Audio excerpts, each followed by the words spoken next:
नमस्कार दोस्तों, स्वागत है आप सबका जीएस विथ लेंस पर। यह चैनल आपका स्टडी पार्टनर है जहां हम बोरिंग टॉपिक्स को एंगेजिंग बनाएंगे और कॉम्प्लेक्स कंसेप्ट को सिंप्लीफाई करने की कोशिश करेंगे। अभी हम लोग एम लक्ष्मीकांत सर की इंडियन पॉलिटी की किताब का 8th एडिशन को कवर कर रहे हैं और पिछले वीडियो में हम लोगों ने salient feature of Indian constitution वाले चैप्टर को शुरू किया था। तो चलिए शुरू करते हैं आज का सेशन, जिसमें हम डिस्कस करेंगे क्रिटिसिज्म ऑफ इंडियन कॉन्स्टिट्यूशन के बारे में। तो दोस्तों, हम सब जानते हैं कि हमारा कॉन्स्टिट्यूशन दुनिया का सबसे लंबा रिटन कॉन्स्टिट्यूशन है, लेकिन जितना ये अप्रिशिएट किया गया है उतना ही इसकी क्रिटिसिज्म भी हुई है। कई स्कॉलर्स और पॉलिटिशियंस ने इसके कुछ एस्पेक्ट्स को क्रिटिसाइज किया है। तो चलिए शुरू करते हैं इन्हीं क्रिटिसिज्म को।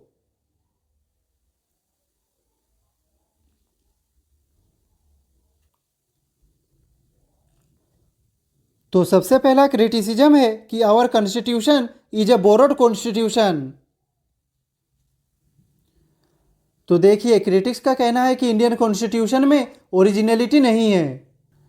उन्होंने इसे borrowed constitution, bag of borrowings, hotchpotch और पेचवर्क तक कहा। यानी कि हमारे कॉन्स्टिट्यूशन में ज़्यादातर प्रोविजंस दूसरे कॉन्स्टिट्यूशन से उठाए गए हैं और सबसे ज़्यादा इन्फ्लुएंस मिला था गवर्नमेंट ऑफ इंडिया एक्ट 1935 से। यहाँ पे दोस्तों एक बात समझना जरूरी है, ये क्रिटिसिज्म पूरी तरह जस्टिफाइड नहीं है। ये इसलिए क्योंकि हमारे कॉन्स्टिट्यूशन फ्रेमर्स ने फीचर्स बोरो किए हैं, लेकिन उनको डायरेक्टली कॉपी पेस्ट नहीं किया, बल्कि उन्हें मॉडिफाई करके इंडियन कंडीशंस के हिसाब से एडप्ट किया। इसका मतलब कॉन्स्टिट्यूशन फ्रेमर्स ने प्रैक्टिकल अप्रोच लिया ताकि वो भारत के सोशियो पॉलिटिकल एनवायरनमेंट में वर्केबल हो। Doctor B R. अम्बेडकर ने इस क्रिटिसिज्म का एक स्ट्रॉन्ग जवाब दिया था। उनका कहना था कि बोरोइंग इनएविटेबल यानी जरूरी थी। हर कंट्री अपना कॉन्स्टिट्यूशन बनाते वक्त कहीं ना कहीं से सीखती है और ये प्लेगरिज्म नहीं है। उन्होंने कहा हमें एक ऐसा कॉन्स्टिट्यूशन बनाना था जो भारत के लिए वर्केबल और सुइटेबल हो।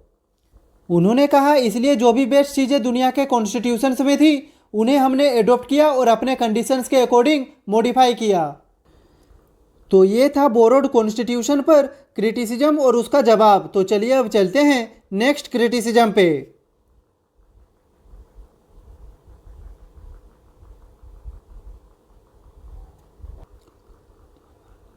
तो नेक्स्ट क्रिटिसिज्म है कि हमारा constitution government of India act 1935 की एक कार्बन कॉपी है। तो चलिए इसे समझते हैं। तो दोस्तों, क्रिटिक्स का कहना है कि इंडियन कॉन्स्टिट्यूशन के बहुत सारे provisions directly government of India act 1935 से लिए गए हैं। इसी वजह से इसे कई लोग कार्बन कॉपी या एमेंडेड वर्जन ऑफ 1935 एक्ट कह देते हैं। लीगल एक्सपर्ट एन श्रीनिवासन ने तो यहाँ तक कहा था कि हमारा कॉन्स्टिट्यूशन एक क्लोज कॉपी है 1935 एक्ट की। मतलब उनके अकॉर्डिंग ओरिजिनलिटी बहुत कम थी। Politician PR. देशमुख ने भी यहाँ पे सिमिलर बात कही। उन्होंने कहा कि Indian constitution essentially 1935 act with adult franchise है। मतलब सिर्फ यूनिवर्सल एडल्ट फ्रेंचाइजी ऐड करके पुराने एक्ट को कंटिन्यू कर दिया गया। यानी जनता को वोटिंग का अधिकार देना एक मेजर डेमोक्रेटिक रिफॉर्म था, लेकिन बाकी पूरा स्ट्रक्चर लार्जली वही पुराना है। इस क्रिटिसिज्म का जवाब भी अंबेडकर जी ने थॉटफुल एंड प्रैक्टिकल तरीके से दिया। उन्होंने एक्सेप्ट किया कि कई प्रोविजंस 1935 एक्ट से लिए गए हैं, लेकिन उन्होंने रीजन भी दिए। उन्होंने कहा इंडिया एक नया नया आज़ाद हुआ देश है जिसे इमीडिएटली गवर्नेंस और एडमिनिस्ट्रेशन चलाने के लिए एक वर्केबल सिस्टम चाहिए। उनके मुताबिक नया सिस्टम बनाने में बड़ा टाइम लगता और गवर्नेंस कोलैप्स भी हो सकता था। इसलिए एग्जिस्टिंग सिस्टम के यूजफुल और फंक्शनिंग एलिमेंट्स को एडॉप्ट करके उन्हें इंडियन कॉन्टेक्स्ट के हिसाब से मॉडिफाई किया गया। उन्होंने ये भी हाईलाइट किया कि सिर्फ स्ट्रक्चर बोरो हुआ है, लेकिन स्पिरिट और ऑब्जेक्टिव्स बिल्कुल नए हैं। Sovereignty, democracy, liberty, justice etc. तो दोस्तों, ये था कार्बन कॉपी ऑफ 1935 एक्ट वाला क्रिटिसिज्म और उसका जवाब। तो चलिए चलते हैं अब नेक्स्ट क्रिटिसिज्म पे।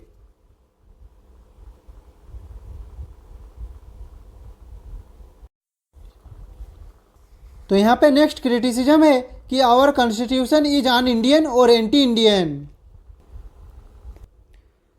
तो देखिए, कुछ क्रिटिक्स का मानना था कि ये भारत की अपनी ट्रेडिशन और स्पिरिट को रिफ्लेक्ट नहीं करता, बल्कि एक फॉरेन डॉक्यूमेंट लगता है जो इंडिया के लिए अनसुइटेबल और अनवर्केबल है। क्रिटिक्स के अकॉर्डिंग कॉन्स्टिट्यूशन ज़्यादातर वेस्टर्न आइडियल्स पर बेस्ड था, इसलिए उन्होंने कहा कि इसमें इंडियन कल्चर, फिलोसॉफी और ट्रेडिशंस की कमी है। मतलब ये एक फॉरेन मॉडल जैसा लगता है जो इंडियन सोसाइटी के लिए परफेक्टली फिट नहीं था। यहाँ पे कॉन्स्टिट्यूएंट असेंबली मेंबर के हनुमंथैया ने एक फेमस लाइन कही थी। उन्होंने कहा था, वी वांटेड राम राज्य बट गोट इंग्लिश रूल। मतलब उनके हिसाब से कॉन्स्टिट्यूशन इंडियन आइडियल्स पर नहीं बल्कि ब्रिटिश सिस्टम पर ज़्यादा बेस्ड था।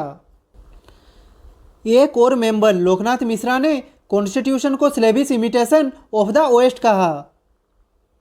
मतलब उन्होंने माना कि हमारा कॉन्स्टिट्यूशन एक गुलामी जैसा कॉपी है वेस्टर्न मॉडल्स का, जिसमें ओरिजिनलिटी या भारतीय आइडेंटिटी नज़र नहीं आती। यहाँ लक्ष्मी नारायण साहू जी ने भी क्रिटिसिज्म किया। उन्होंने कहा कि ड्राफ्ट कॉन्स्टिट्यूशन के आइडियल्स का इंडिया फंडामेंटल स्पिरिट से कोई रिलेशन नहीं है। मतलब वो कह रहे थे कि डॉक्यूमेंट की वैल्यूज और भारत की अपनी कल्चरल फिलोसॉफिकल रूट्स अलग अलग है। तो ये था एंटी इंडियन वाला क्रिटिसिज्म, जो मेनली इस बात पर फोकस करता है कि कॉन्स्टिट्यूशन इंडियन ट्रेडिशन को रिफ्लेक्ट नहीं करता। तो चलिए चलते हैं नेक्स्ट क्रिटिसिज्म पे।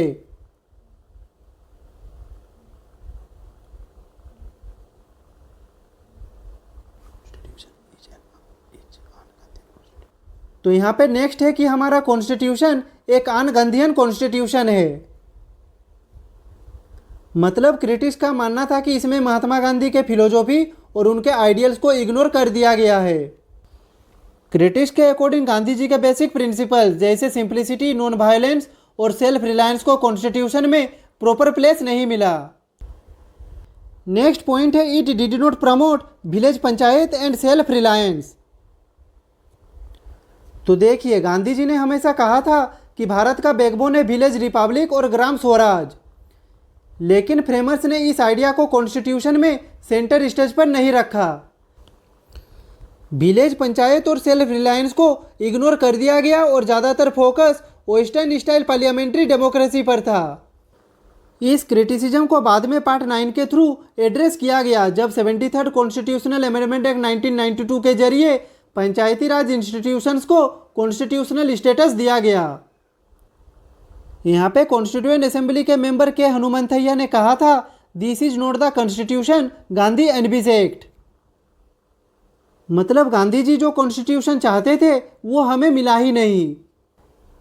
एक और मेंबर टी प्रकाशन ने रिग्रेट एक्सप्रेस किया कि गांधी जी खुद कॉन्स्टिट्यूशन मेकिंग प्रोसेस में शामिल नहीं थे। उनका मानना था कि अगर गांधी जी एक्टिवली इन्वॉल्व होते तो डॉक्यूमेंट का कैरेक्टर बिल्कुल अलग होता। तो ये था अनगांधीयन कॉन्स्टिट्यूशन का क्रिटिसिज्म, जिसमें यह कहा गया कि गांधी जी की आइडियल्स जैसे ग्राम स्वराज और सेल्फ रिलायंस को साइडलाइन कर दिया गया। तो चलिए चलते हैं नेक्स्ट क्रिटिसिज्म पे।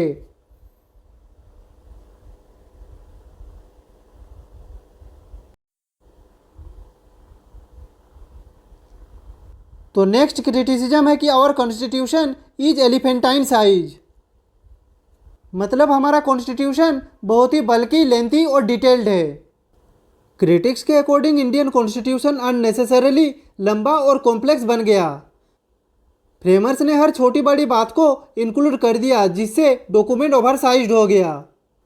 उनके मुताबिक इसमें वो एलिमेंट्स भी डाले गए जो नॉर्मली कॉन्स्टिट्यूशनल लॉ का हिस्सा नहीं होते। ब्रिटिश जूरिस्ट इवोर जेनिंग्स ने भी इस बात पर क्रिटिसिज्म किया। उन्होंने कहा कि हमारा constitution not well selected, too long and complicated है। मतलब उनके हिसाब से कंटेंट केयरफुली चूज नहीं किया गया और अननेसेसरी चीज़ें ऐड करके डॉक्यूमेंट को और डिफिकल्ट बना दिया गया। कॉन्स्टिट्यूएंट असेंबली के मेंबर एच.बी. कमथ ने इसे एक एलिफेंट के साथ कंपेयर किया। मतलब हमारा कॉन्स्टिट्यूशन एक एलिफेंट की तरह है जिसे मैनेज करना इजी नहीं है।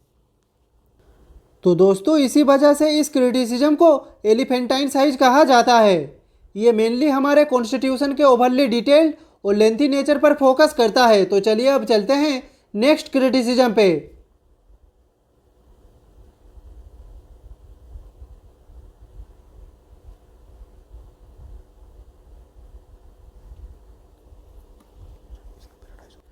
तो नेक्स्ट क्रिटिसिज्म है कि our constitution is the paradise of the lawyers.